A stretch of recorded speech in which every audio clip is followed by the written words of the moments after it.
So, structure for people who do not like structure. This is the bare minimum of what I would say anybody's system should include if you are somebody who hates the idea of schedules and rigidity.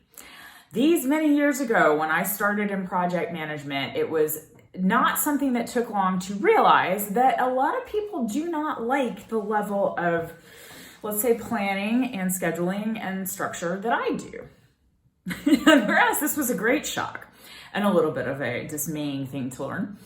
I quickly figured out that because you do need a measure of structure in order to be consistently productive and to maintain a high quality standard, which is certainly relevant in a business setting, especially, but also in your personal life, some amount of structure is appropriate for everyone. I think people generally want to be productive. They at least don't want to feel like there's stuff they want to do that's getting neglected because of firefighting, which is just, reacting to stuff that's suddenly urgent. People don't really like that feeling. I haven't met anyone yet who genuinely enjoys that type of chaos and disorder. If you are that type of person, we should probably talk. But in any case, I learned pretty fast that there is a way to adapt structure to any personality type or preference. And so again, the basis of a very minimalist, stripped down, flexible system would be centered around what I like to call modules. And modules are batched tasks that you can group together and then move around in chunks flexibly, depending on how you're feeling at a given moment. If you're somebody who likes to follow your energy and impulse and do not have a predictable schedule on which you're going to want to do certain things, be in the right place to do certain things, and have the energy or focus to do certain things, like, for example, me. I think one of the reasons a rather consistently planned schedule works for me is because I do have a fairly predictable diurnal cycle, let's say, what I feel like over the course of the day.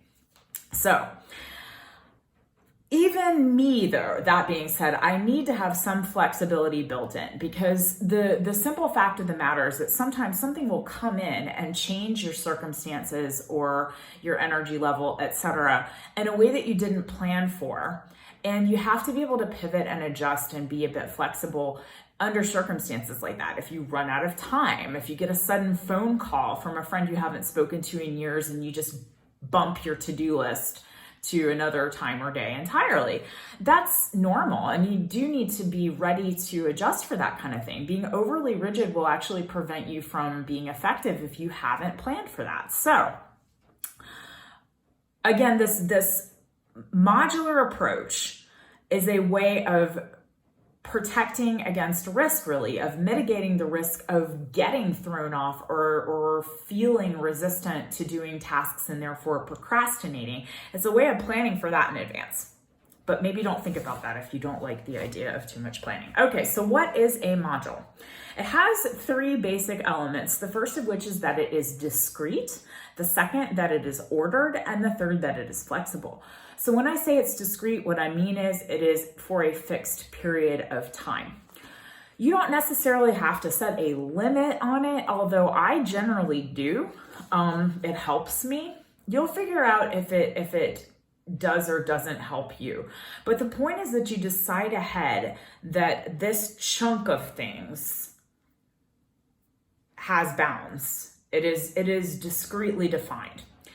Ordered is closely related to that. You want these things to have some cohesive property that causes them to fit together nicely. Sometimes it is simply time of day. For example, I'm not going to do my morning routine at night. That doesn't make sense. I'm not going to put my contacts in before I go to bed. So sometimes there's a super obvious thing that causes it to be grouped with other things. To extend that analogy, I'm going to brush my teeth while I'm already in the bathroom, So your module may be grouped according to time of day. It may be grouped according to where you're going to be. If it's stuff that you have to do at the office, you'll want to group those things together for while you're at the office. If you need certain tools at the time that you're going to do a given bunch of stuff, you want to make sure you're near them. Another pro tip is how you set up your environment so that you have things that you're always needing at a similar time or for similar tasks in a place that it's very quickly accessible and you're not having to like open drawers to find things or go hunting.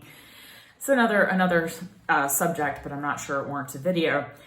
So anyway, things are ordered. They're grouped together in a logical manner according to some important factor, so that you can batch those tasks and knock them out together in that discrete period of time. And thirdly, and this is the point, it's flexible, because the only thing that those things have in common is that it makes logical sense to tackle them at a go.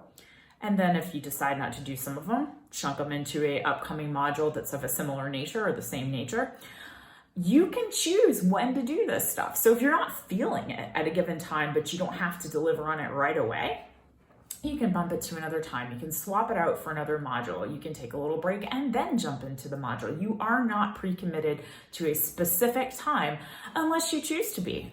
And so you have the choice when to tackle a given module. And because you have given yourself the option to decide in advance how many things are in the module, how long you want to focus on the module before switching, you're good. You don't have to worry that you're using your time poorly. You've already made those decisions to ensure that you're not. So I already gave a couple of examples, and I'll say I think that I should break out how I do modules into a separate video because it might not be relevant to you. And the only thing you may need as someone who does not really love structure is what I've already said. I think I've gotten across the basic definition of a module and why it's important. Basically, it gives you the power of choice in the moment if you choose to exercise that, but you can always stick to a schedule if that works for you better. And you can change your mind from time to time. It doesn't really matter how consistent you are unless you decide that it does. Again, I'll come back later to how I do modules because given that I do like a little bit more predetermined use of my time and those modules, I use algorithms to determine what goes in them. Some of them are more minimalist than others, more general. All right, so do not let rigidity hold you back. That is the purpose of this. You're going to incorporate just enough structure that it is something that makes your life easier and not harder. So don't fall into the trap of like giving it too many bells and whistles. That's something you're probably going to resist. But the only way you know what is the Goldilocks zone for you is to set some modules up, to play around with them, to see what needs to be adjusted a bit so that it works best for you, and just keep tweaking and experimenting until you get it where it feels comfortable. But I think that this is a level of structure that basically any person can benefit from, and I have a bit of experience proving that that is true across a variety of team members and clients in the past.